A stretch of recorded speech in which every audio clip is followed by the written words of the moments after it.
Do I have a filter on my face? Because my skin looks Yeah, beautiful. you look really nice. I What- don't. Is it distracting? Does it look fake? Like, Oh, I look old as dirt, and you said we're not allowed to use the visual effects. I didn't think I was using the visuals. You have a smoothing effect on. Yeah. For sure. Where Like did you look see like them? 10 years. Well, now you can't use it because we started recording. So it's just locked in now. No. Yeah. Oh, boy. Really? Yeah. Yeah, you can't All use right, it. Well, not going to complain about that. Well, I guess I'm just looking awesome. Welcome to Friends on Purpose, Where two friends talk about life, love, and finding purpose.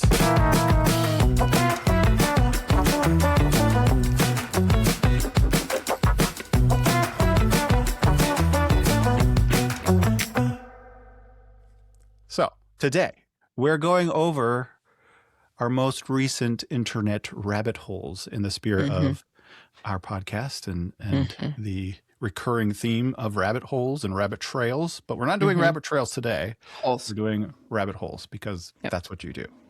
That's what I do. So I'm excited to hear about what yours is because we haven't talked about this at all. No, we're going in. Okay. Yeah, we're going in really, really. Okay. Yours is going to be the way it should be. I think I kind of broke the rules. Why do you a say little bit. that? Because this is you. Yeah, You're I know. a rabbit hole person. I You're am gonna not think it's so quite dumb. that. No, I'm not. I can't wait to tell you. Tell me. It's Tell me. like, Start. all right. So kind of just so everyone knows, a former colleague of mine and I used to play what we would call Wikipedia golf. And it's where do you know Wikipedia golf? It's just kind of like, it's like you give somebody two words and it might be like Tyrannosaurus Rex and Dow Jones Industrial Average. And you have to connect them. You have to connect them in as few clicks as possible. So it's like 6 degrees to Kevin Bacon almost. Yeah, but on Wikipedia. Okay, So like, Wikipedia. I mean, I love it. It's just like, I love that game. Anyway, it kind of accidentally happened.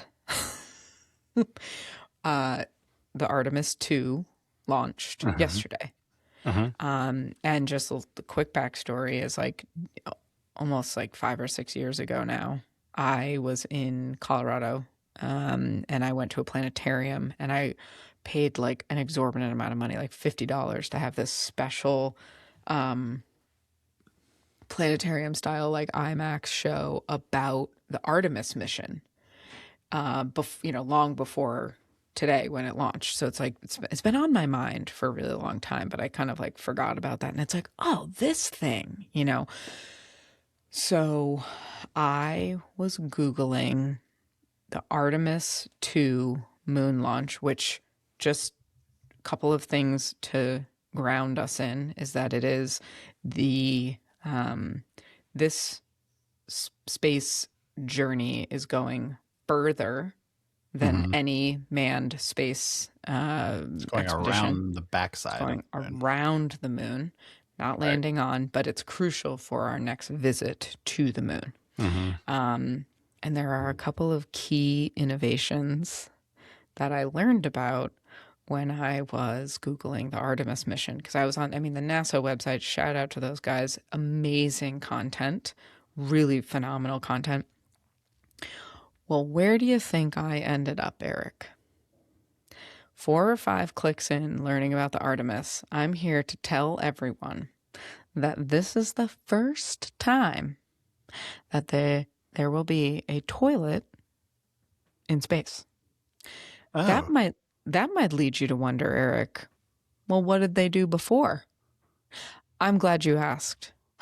On every prior mission and on the International Space Station, astronaut urine was filtered and repurposed for drinking water.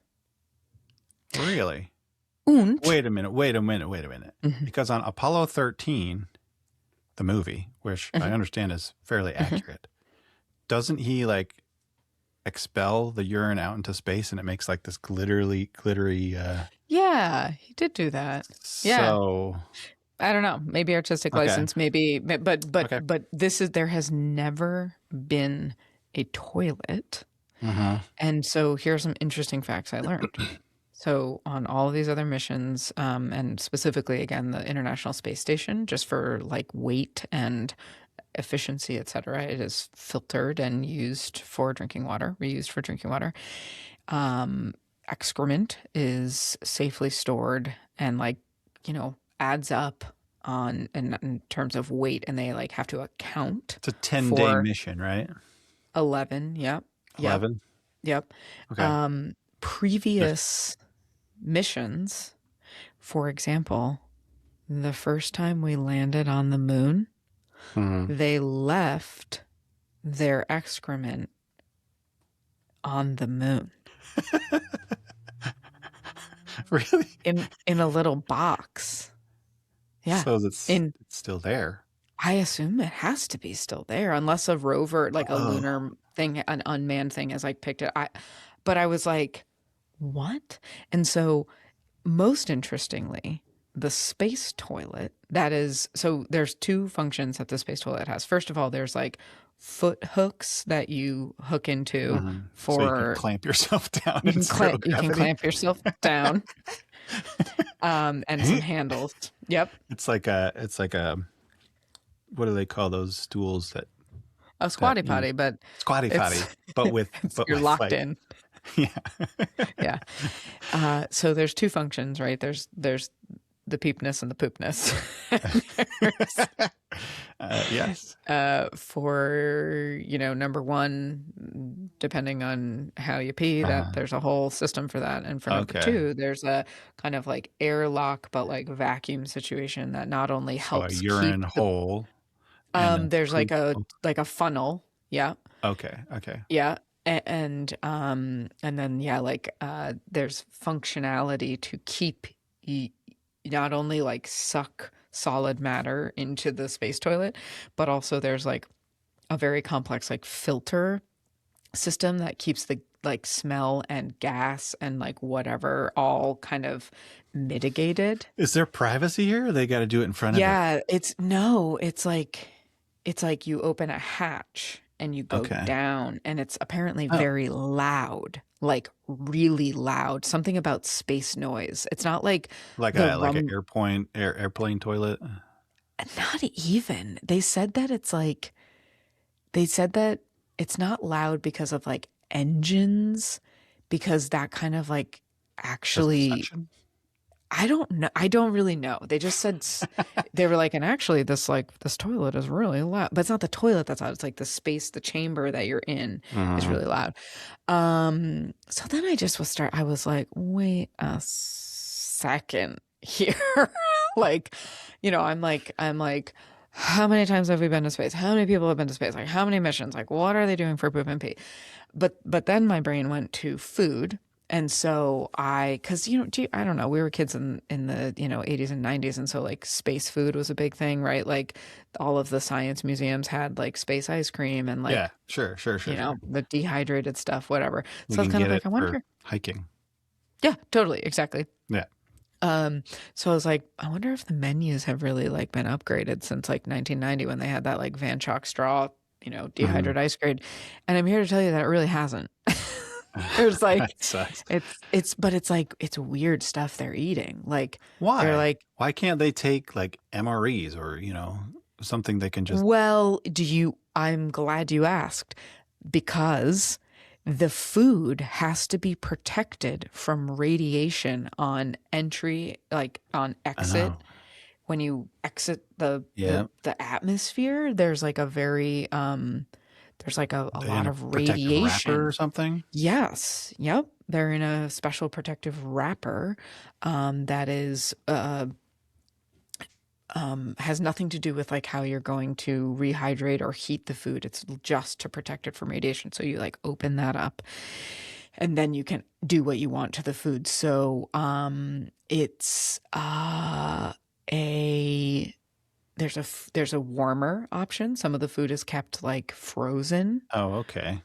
and then some of the food is kept just totally dry, and you just squeeze 100 milliliters of water into it, and it's like, then you warm it and you're like, now you have shrimp scampi. But the foods, they Okay. were like the astronauts. Imagine so because I was also looking up internet. I mean, not internet interviews and listening to all these people who have been to space, being like, "Oh no, the food it's actually really good," and then they're describing it, and I'm like, That doesn't sound good. Try they're again. like, yeah, they're like, "Oh, this is the cosmic brownie," and they're showing it, and it's just like this Well, I doesn't. guess it's only 11 days. Right. And so, but then I got to the International Space Station, which I'm just like, hmm it- Yeah, you people know, have spent over a year up there, right? yeah. I mean, Yeah. yes, incredible long Do they amounts of they don't have time. a toilet up there? I don't know. Actually, I don't know. They said Oh, I that. thought So you I said this wonder was the if first toilet. on a mission. Oh, okay. Okay. I On mean, like my a understanding is the International Space Station is a fixed point that you travel mhm. to. Yeah, And I mean, okay. although it's moving, it's kind of it's just it stays there. As I I just understand it, yeah.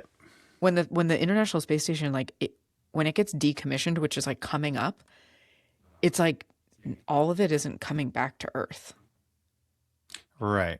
Right. It's kind of just going to become a fixture out there, but it'll be decommissioned. Like a skeleton of. Yeah. Yeah. Which doesn't that seem crazy? Yeah. It reminds me of like The Martian where he goes and finds the old rover, they just Right. leave it, Right. It's going to be something like that. And then, right. So the last place I landed, I actually used to work with an individual who was starting a startup to address space debris. So Mhm. I ended up on this whole side of the internet that's just okay, here is when we first launched the first satellite to Mhm. today. And Mhm. here's the proliferation of space debris and trash and Yeah. satellites and it's Yeah. it's been 50x it's there was nothing and now there's just and Wow. the privatization of launching satellites and whatever, it's just it's international waters but space, there's no regulation, there's no governing Oh body, God. We're like that we're like ruining it before we can ever establish a presence there. uh-huh. Ah. It's like So that's where Wall-E I where he has to landed. break through the Yes. layer of satellites. Yeah. Yes, that's exactly what Ah. it is like. So, Didn't Musk send a car up there or something? Was that real? did he really? I don't I know. don't I don't remember. A I car? remember. Yeah, like I don't know, out into space for, Just for whoever to funsies? find. I think it was like a time capsule kind of mission. Oh my God. But I could be totally off. I have this vague recollection of something like that happening. Wow. I mean, I don't know, but I do know that that is kind of where my most recent, because the launch was yesterday, and um, I really love space. I think it's so I interesting. love that you chose space because Yeah. so did I. Yeah. And you've been so into sci-fi Yeah. that I wasn't even thinking about it. So we have this whole like science, space theme going on here, Yeah. which feels like such a great natural progression. Totally. I think it's beautiful. Tell me But again, everything. yours was a perfect example of an internet rabbit hole. Yeah. It was Mine is not. Mine is launch, much poop. more Eric coded. Okay. Yes, yes, you worked pooping, which is amazing. Very Fantastic. Elaine coded. Yeah, very Elaine coded.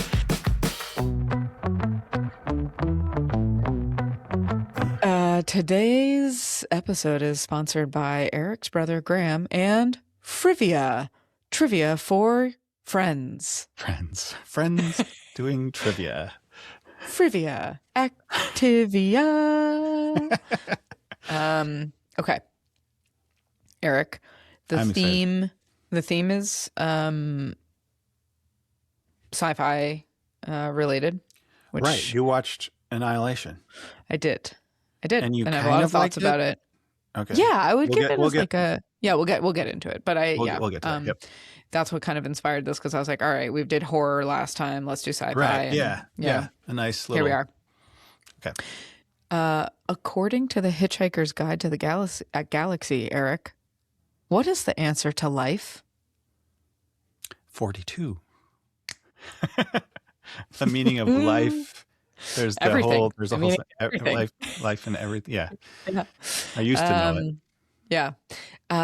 Here's a crossover question. Which of Elaine's favorite comedians greenlit the original Star Trek series? Is it A, Carol Burnett, B, Lucille Ball, or C, Betty White? Who? What? Greenlit the original Star Trek series. Really? Mm-hmm. Wow. Betty White? That is wrong. It is Lucille Ball through her production company, Desilu. Okay. Wow. We That's would not crazy. have Star Trek if it weren't for Lucille Ball taking a chance on it and saying, this is, she kind of had her thumb on the pulse of the ethos in the moment and was just like, yeah, let's do it. Here's another fun fact. You know how they beam each other up and down? Yes. You know how that came to be? The microwave. No. How? It was too expensive to write in landing and taking off spaceships, like, visually. Yeah. It was too Yeah. expensive. So they're like, can we just come up with a way to like put them on the planet? And that's how Beam Me Up, Scotty I love that. became a thing. Yeah. Teleportation is what they came I up with. told that fact at a family party. Yeah. Total buzzkill. Like Everyone was it landed cool. so flat. They're like crickets, and they're like, and then Emily's like, Eric, what the fuck's wrong with you? You were like, She's but like, I'm true. "First And it of was all, like, could you have said that any slower? And then she just like totally roasted me. I'm like, damn. Okay. I you're like, guess you just wrong need to find your crowd. people, because I'm glad that you interrupted Frivia to tell me your Frivia. Well, we can edit it out. I don't want to edit that out, Eric. What is your favorite sci-fi movie out of these three? Oh, The Matrix, 2001: A Space Odyssey, or Fifth Element? I would say The Matrix. It was kind of formative. Yeah. Have you But rewatched so it is recently? Yeah. Well, like within the last year or two. Okay. Yeah, that's recent. The new one came out, which sucked. Yeah. But in order to do that, I watched all the other ones with my boys, so they were caught up. Oh, cool. Cool. And really, the only good one is the first one. They Yeah. should have just stopped there. Stopped if you ask there. me. Yeah. Yeah, it's a bummer that it was turned into a franchise. In your opinion, what is the shimmer supposed to represent in Annihilation? I have no idea. Mm-hmm. The shimmer. Remember the shimmer is like what they walk into to like, that's Oh, like the the shimmer is Yeah. what they call Yeah, the yeah, yeah. whole rainbowy Okay, thing. so I haven't seen it for a while, and I watched it You again. but I literally fell just asleep. watched it. Yeah, all I right. fell We'll asleep. talk about it. A quick one, hot take, sci-fi or horror? Wait, what do you think the shimmer is? I'll tell you later. Oh, okay. Sci-fi or horror? I mean, at this point in time, horror. That's Hot where dog. I'm at mentally. That's where I'm Yep. at developmentally. Sure. Love it. And I've watched a few sci-fis to try to keep up with you, and I'm just like, You're like, whatever, seen it. Ain't no horror. Even the movie Moon I watched, and it was like, oh, yeah, I was a different person when I watched this, and it's good. It's a solid movie, but it didn't excite me as much as it did back then, and Interesting. And I think you'll find it lacking. Don't tell me what I'll find it. Especially after having watched Project Oh. Hail Mary. Because it is about a guy stuck on a ship trying to Interesting. figure things out. Okay. Okay. Yeah. So, Alien franchise or Scream franchise?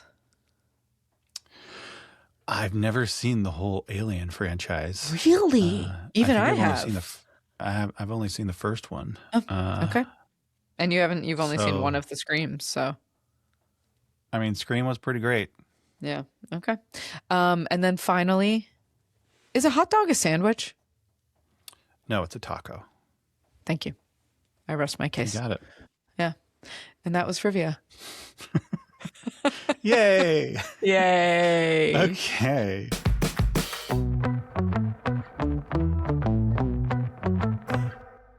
And we're back. We're back. It's my turn to rabbit hole. You totally did it right.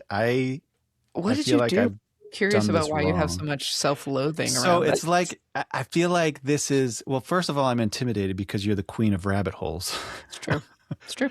Um, Big but rabbit hole girl here. also, I feel like this rabbit hole has been ongoing for like the last year or two. Like you Okay, return so to it? yeah, it's like an ongoing thing. It's like one thing leads to another in Okay. kind of my own like little journey, and this is where it's Eric coded because I'm gonna get deep and maybe in a way that's like just feels over the top, and Yeah. I'm gonna We're here for it. apologize now. Okay. We're here for it. So my rabbit hole is very existential. Yep. And It's like I not said, space poop. it does, it's not space poop, but it does begin with UFOs. Okay. Okay. Okay. So, I'm ready. Oh my gosh. Yeah. and I feel like it's culminated into like a lot of what we've talked about on the podcast. Yeah. So like about love, about purpose, curiosity and fear and all of those things, right? Yeah. My heart is pounding. I don't like this. Uh, and so But your skin looks great. Yes, I just But might you- keep that filter. Yeah, but you look honestly. awesome. Yeah, so I'm not going to say it like started here, but there is a Okay. book that got me thinking a lot like broader, and has like led me down these rabbit holes of like meaning and like existence and like places that I don't think the author like really intended, but that's they the nature of a meant you. rabbit hole, right? Yeah.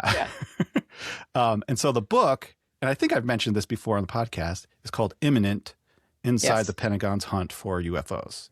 Yep. It's by Luis Elizondo, who was the director of the CIA's program for unidentified aerial UAPs threats or whatever. or something Yeah. like that. Yeah. But specifically things that were a threat to the nation. He was Okay. like top brass. Yes, he had access to all the classified stories, and he ended up quitting out of frustration because of how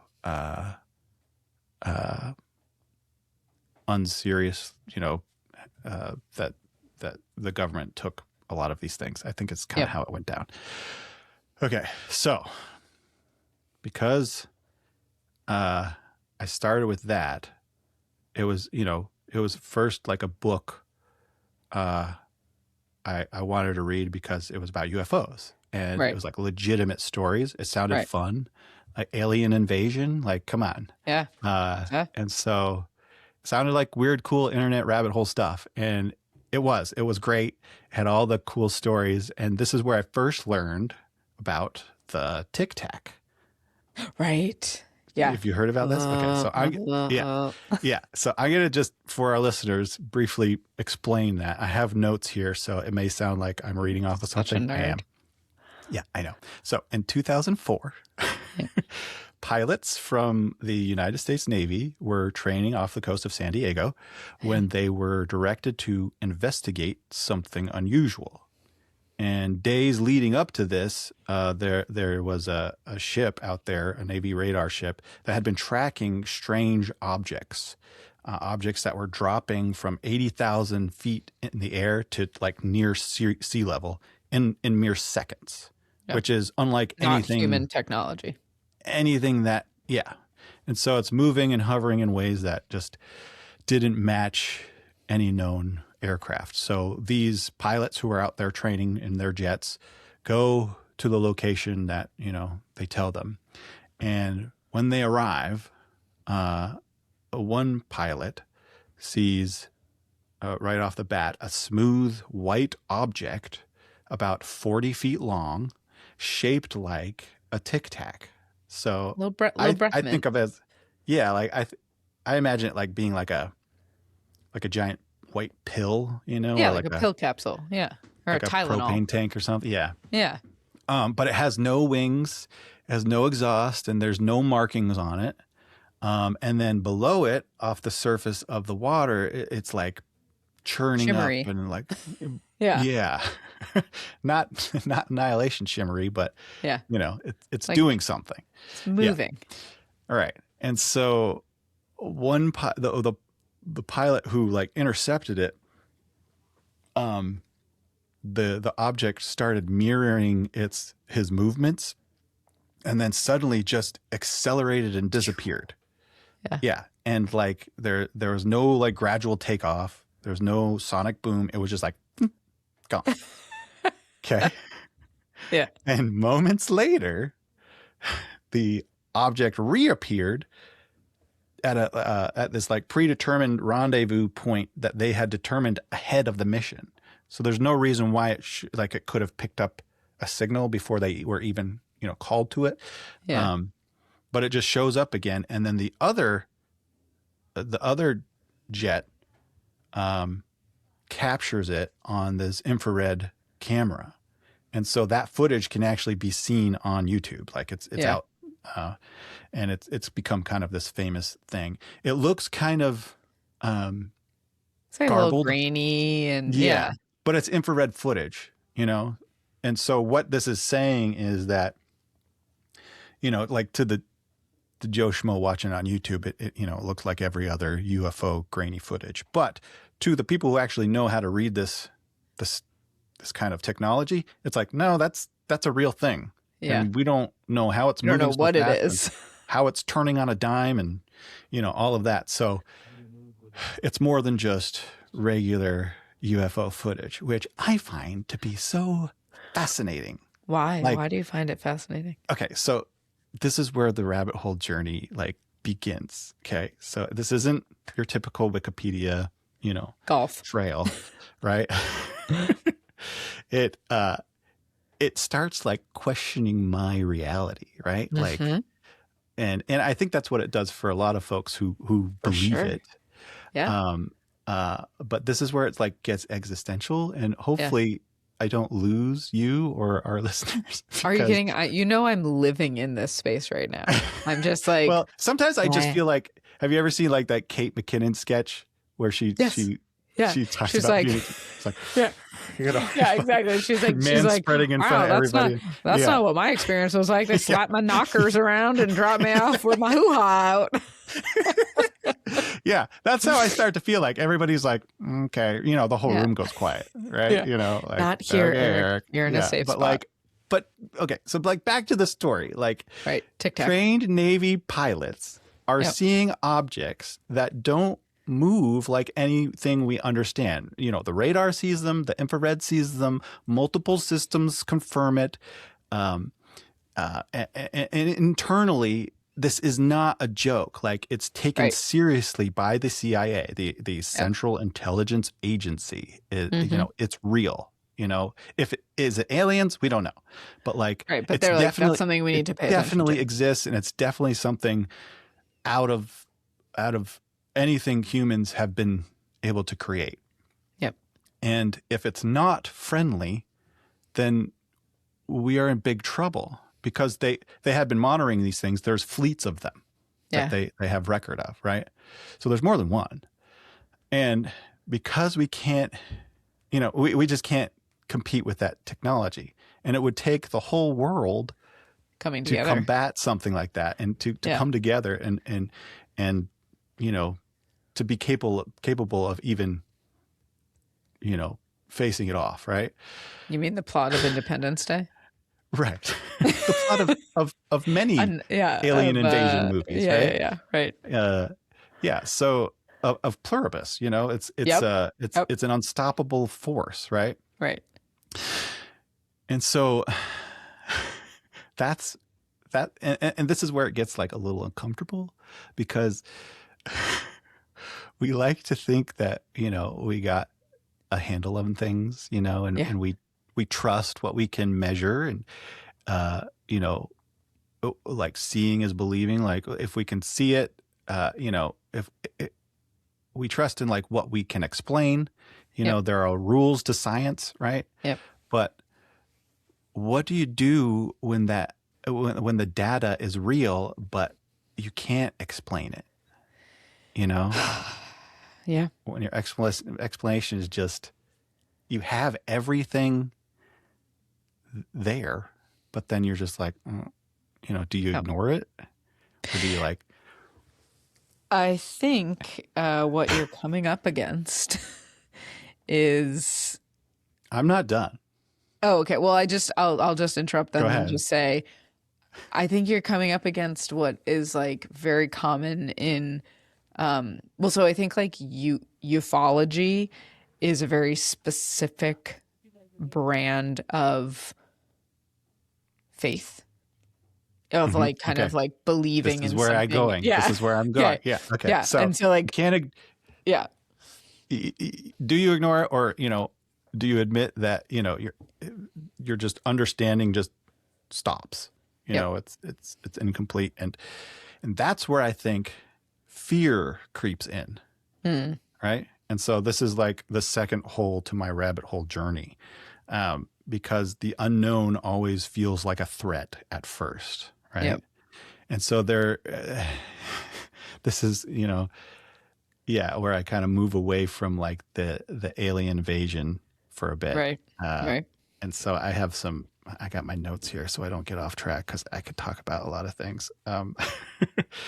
And so I've been asking, like, what if fear isn't actually helping us see clearly, right? And this is why Yep. I'm so fascinated by horror movies lately. Like that question, like, no, I Mm-hmm. want to approach the monster. I want to see it. I want to understand it without fear, Yep. dictating if it's good or bad, right? Yep. And so that's sort of kind of what the author says. And also that, the government is kind of doing that with these UAP sightings, is Yeah. they're withholding this information from us, under the guise of like protecting us, Yeah. and to me, that just feels like more control, Mm. like I'm responding out of my like religious trauma, like, don't tell me what to do. Yeah. And so, but even like culturally, we're kind of taught to like either laugh at this stuff or be afraid of it, or, kind of keep it in the science fiction aisle of our Well, brains, like it's all very, very, very traceable to Western right. materialism. Like Yeah. there are many, many cultures who have a very open relationship with that which we can't see. And there are lots of like, so I need to say about UFOs, I don't think UFOs are different than ghosts. I don't think Right. they're different Right. than entire villages Angels or seeing. demons or Correct. Angels yeah. or an entire community in, like Oaxaca, Mexico, seeing the Mhm. Virgin Mary floating for Right. 15 days straight. Like Uh-huh. they are all Yes. of this is Yes. the same. Mhm.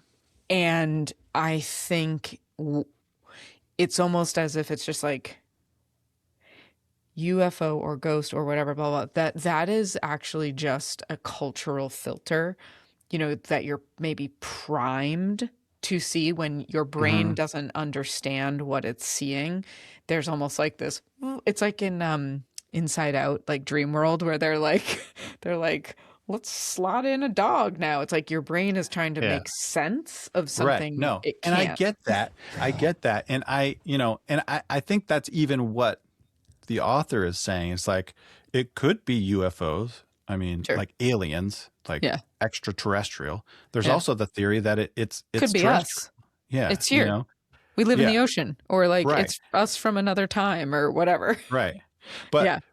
what I was responding to was like the the gatekeeping of that information, Yeah.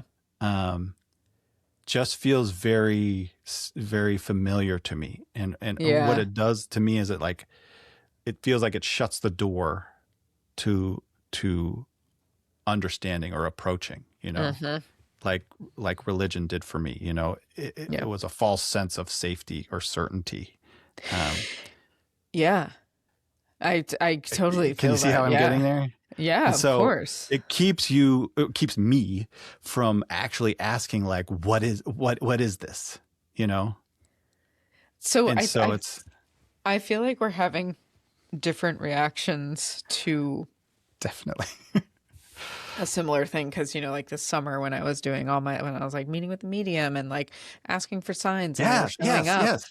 it was like what I found in that was a comfort in not Fascination. knowing. Yeah. Yeah, just kind of Yeah. like No, that's exactly right.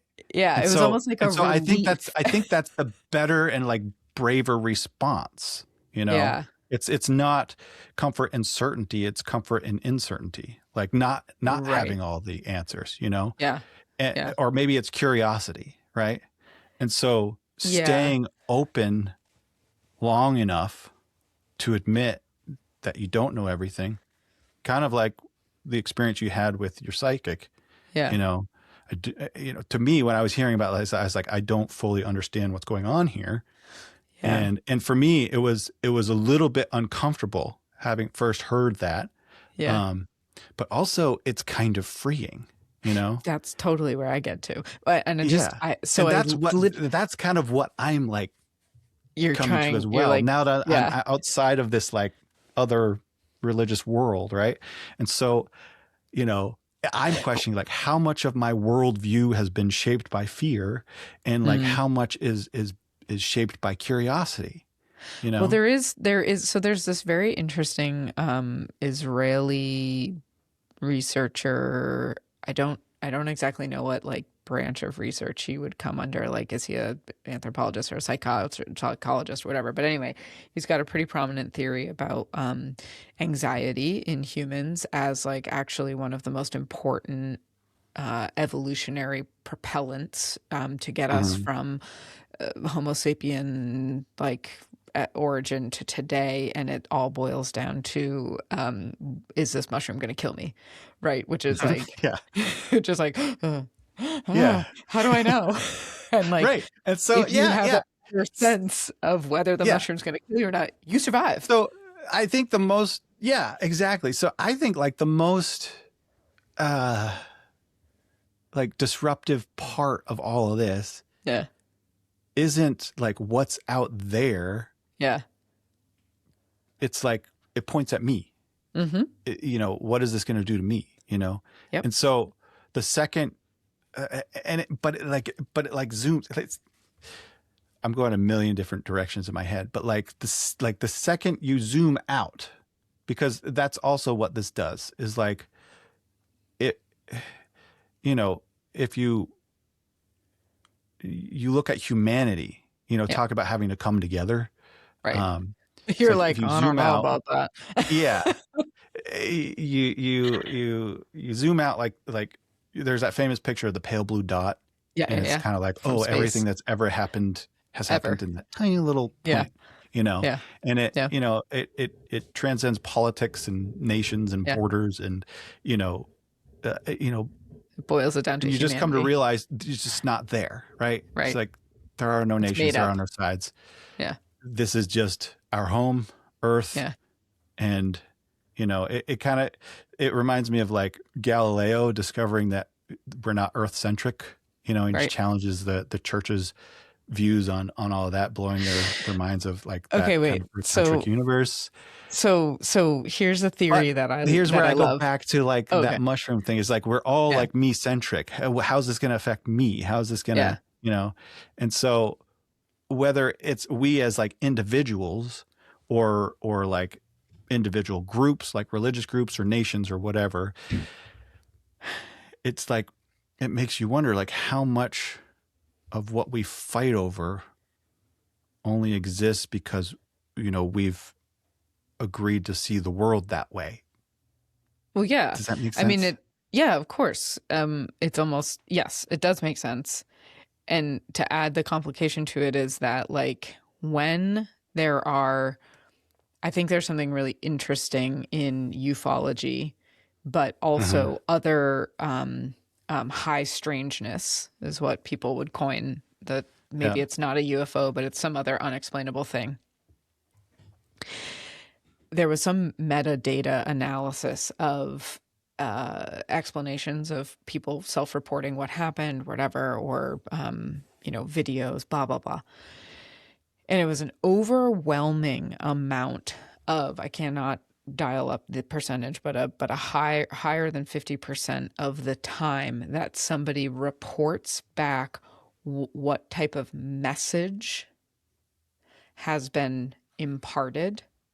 So sometimes someone might have like a moment where they like are caught in an orb of light and they hear something, or they see like like something that Mm-hmm. leaves them with a, it is almost always save the earth, love. It's hovering above a nuclear warhead and saying Mm-hmm. like, think about, and so that leads one to wonder if, I mean, we are so used to, let's say maybe in religion, the end times. Let's focus on Mm-hmm. the end times. We're so Mm-hmm. used to this alien craft is going to come and take over, as if the monster in the horror movie is like the bad. But the messaging we're getting from these visitations or for whatever is kind of like, y'all Yeah. okay? Right. Like, you guys all right? Which Don't, lumps it in the same category as like all of these other things, like you're saying earlier. that's Yeah. right. No, totally. Yeah. And it's like, I like the idea again that ufology is like, because like it's really interesting. I think I've referenced this podcast before, but I think you should listen to UFO Rabbit Hole is what it's called. Mm-hmm. Okay. And they talk a lot about the culture around ufology and how um, toxic it has become and has been like Mm-hmm. very gatekeepery of like conspiracy theories and people who know what they know, and they're losing their lives to spending their whole lives trying to figure out this one really narrow thing, and they're not like willing to open up their apertures to other high strangeness because it there's so much research and there's so much Mm-hmm. conspiracy to hang on to that they're like comfortable with this Right. level of Right. weirdness, but I that's think it. that's the danger, right? Totally. It's Totally. like, yeah, like, You're like, oh, I figured it out. well, yeah. And that's the danger. Like when you stop being curious, you know? Hmm. And I think, like you were saying in that last podcast, like Taoism is like the moment you think you figured it out, it's like, well, You've no, lost it. now you've lost it, you know? Yeah. And, uh, but like, but also I think that's like a reaction, like the Yeah. mushroom thing. What is this going to do to me? Because the Yeah. moment you let yourself get curious, I feel like there's also this fear that shows up, you know, Yeah. like there's Yeah. a moment where you can be like, um, Yeah. and Which is natural. yeah, which is natural. And I think that's kind of built into us. Right. Totally. Um, but if you like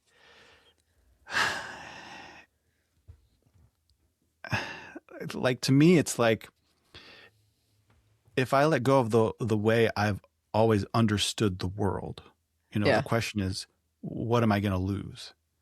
You Uh, know? And to me, it's like, I feel like I've experienced this firsthand. Like I lost a sense of belonging when I yeah. left my world in the church. Right. Yeah. Um, and, and so my worldview has changed dramatically, and what I've gained has been so much better, you Yeah. know? But at first it was terrifying, Totally. And painful and I and think, earth shattering.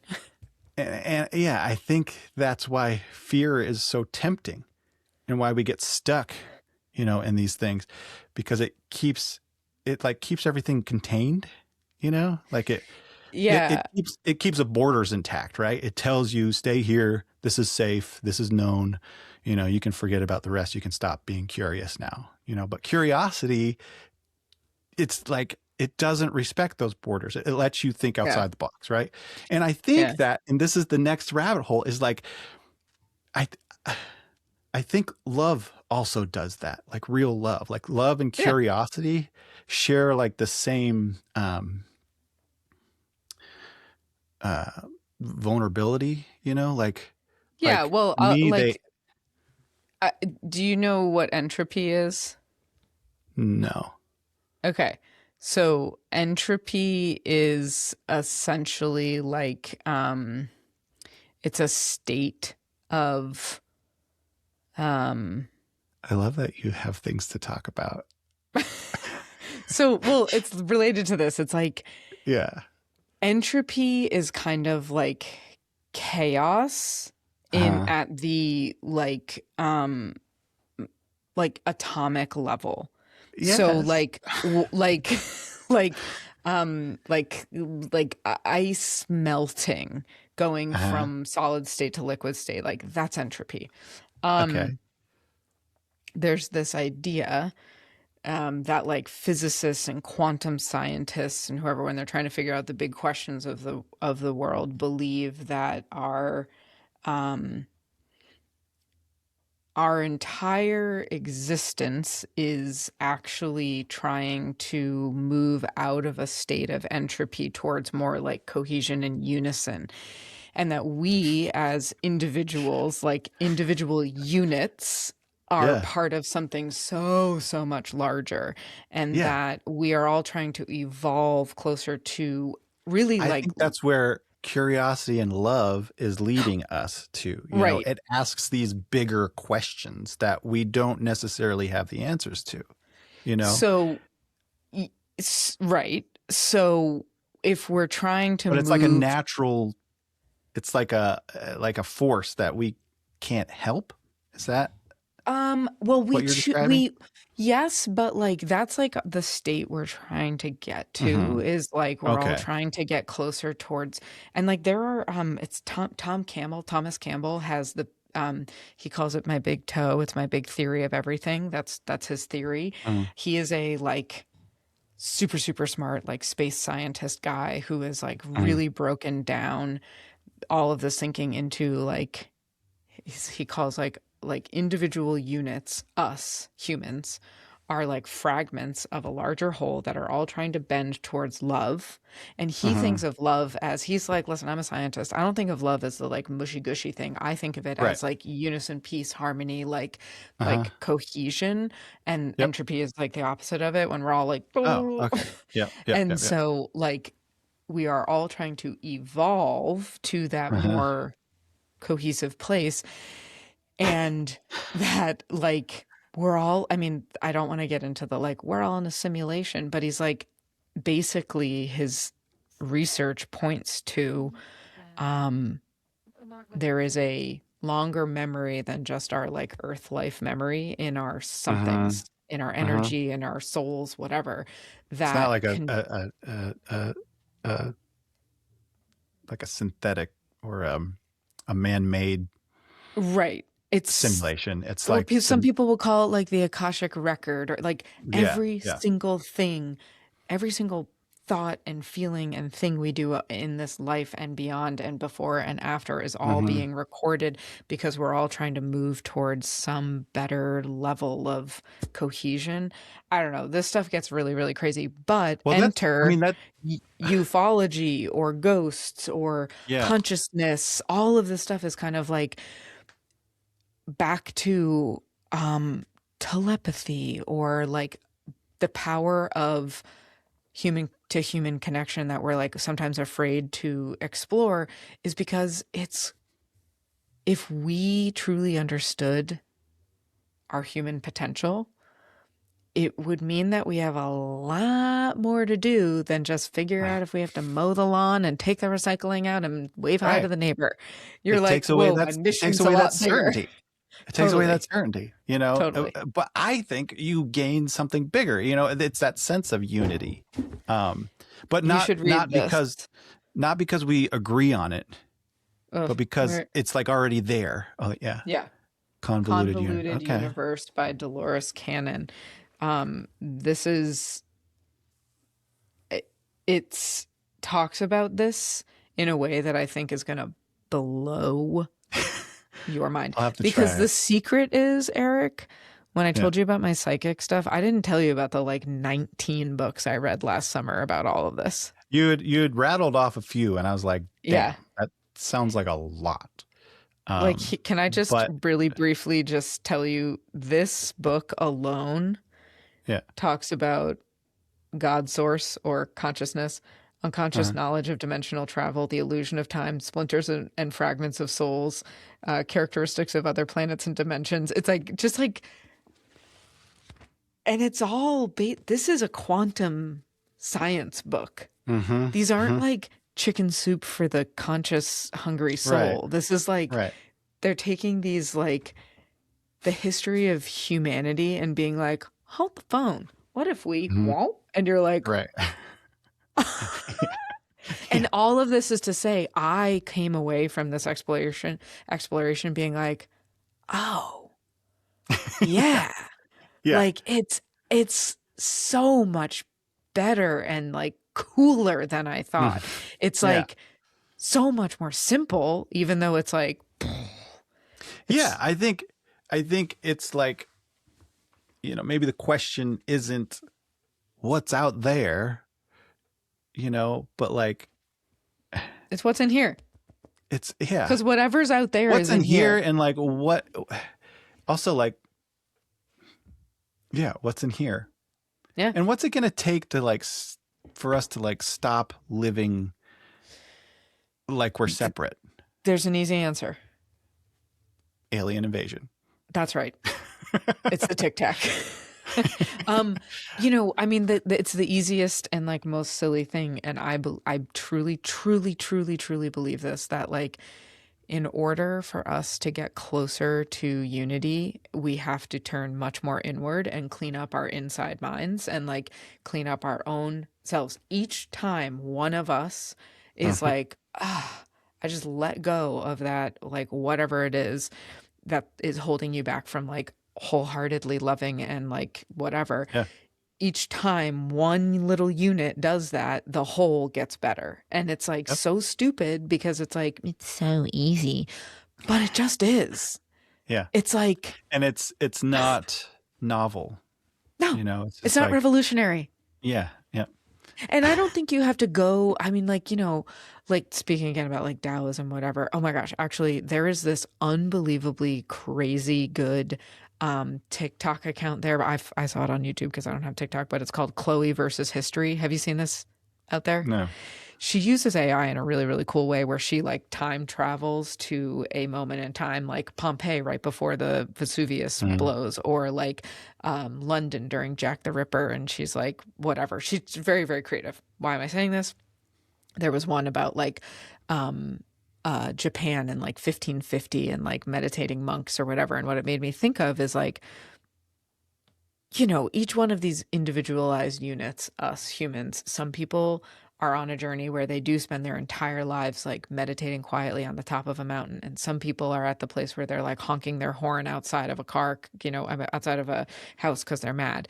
We're all in different parts of our journey. And we have talked about this a million times. There is no one way. There's no one way to be like, this is how you achieve nirvana. That's a lie. Right. Because we are all on these various like different types of journeys. But all you can do is start like exploring your upstairs head space and your like your quiet inside mind and like clean it up. Just clean it up. And it's going to open up so much more, and it's so much cooler.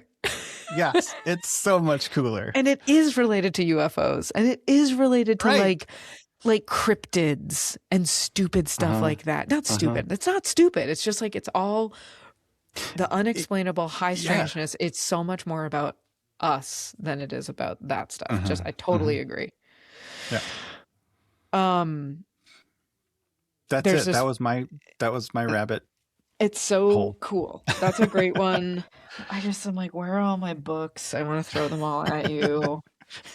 Anyway, we should move on. Okay. We have to land this plane. Yeah. We do. We have to land this Tic Tac. Okay.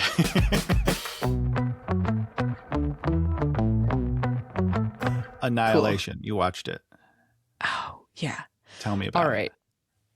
3 hot takes. Okay. 1. Awesome cast, bad acting. Like, Okay. Natalie Portman, I love her. Did nothing for me. Really? I was like, did she really mailed this one in? I was like, ugh. Yeah. So that, okay. The Shimmer. So, right. Like, spoiler for anyone who hasn't watched this movie that came out in 2015. 18. 2018. Something lands on Earth. A kind of force field-esque thing is like ever expanding around it. People go in but never come out. High strangeness ensues. At the time that it came out, I don't think that there was the fungus obsession in the zeitgeist the same way there is now. So it looked very like Last of Us, looked very like mushroomy. But I think it was all actually just at that time, it's about like mutation and cancer, right? So like we open the whole movie with her being a biology teacher talking about, you know, to med students about cancer. And then this thing like that one plant is like all on one vine, but like iterative mutations, blah, blah, blah. So it's like, I liked that the artist interpretation of like, what would it look like if an alien was cancerous, kind of like whatever. But I found, as I told you, I found the end sequence with the alien clone thing, like mimicking her movements, whatever, like that whole thing, the CGI was like, it had to have been better in 2015. You know, it was only 10 years ago, but I was like, age well, I suppose. Yeah. Yeah. And then I also felt like, it was almost like there were too many things going on to really land. I was like, yeah, is this a comment on really cancer? drive it home? Is this a comment on aliens, us? Like it, you know, it was not bad. And the thing that stuck with me the most from the movie was that bear who had like the scream of their dying friend as its like call. And so I had to Google that. And I was like, what the fuck was up with the annihilation bear? It actually was a lot about cancer, and that it was the director made a choice to have that bear's mutation be the last dying scream of one of the soldiers, because that is a like core cancer patient fear, is that they will die and what people remember of them is their like end of life, not who they are in their vibrancy, but like the last gasps of their life. Yeah. So it was really heavy. And I was just like, so it definitely stuck with me. You know, panthers can do that. Can mimic women screaming. And yeah, it would lure hunters or like hunters into the jungle. Yeah. Crazy, I did not know that. That's insane. Yeah. And that's like, we're like, oh, are there aliens out there? I'm like, bros, there are aliens here. We have plenty. Like, we got a lot. About here. Remember when that horrible tsunami happened in Japan? There was one in Japan. I think it actually won 2000. Wait, the movie The Impossible was made about it. It was Thailand, and it was 2011, and that tsunami happened, and it devastated a whole bunch of people. But actually, that's not the one. The one I am thinking of is in Japan, and what washed up, like stuff that scientists had never from ever the deep sea seen from the depths of the bottom of like that. Yeah. People were like, well, we just saw 11,000 new species we never knew existed in the ocean. It was like, that's like the speaking of space, We understand and know and have mapped out more of our universe Than we know sea. of our own deep sea. Yep. Crazy. Which means there's it's definitely harder to get to. Yes. It's harder to get to Totally. than it is to the moon. Which is why these aliens might be terrestrial. Also why there's definitely a megalodon. For sure. Yeah. In conclusion, I guess the only question left is, should we do it again? I think we should. Okay. I think that went pretty well. I agree. How do we end this now? It's a new I don't know. world. I mean, same way. We just say bye. Oh, bye. But how do we end the recording? Oh, that's me. It's up to me. Okay. Okay, cool. Bye. Bye. Talk to you next week. Okay. Hey friends, if you're enjoying this podcast, could you leave us a rating and review? It doesn't have to be long, but just a few words and or heart emojis. It helps more people discover the show, and friendship, as it turns out, grows better with a good review. If you've already left a review, thanks. You're doing the quiet, heroic work of helping the algorithm believe in friendship.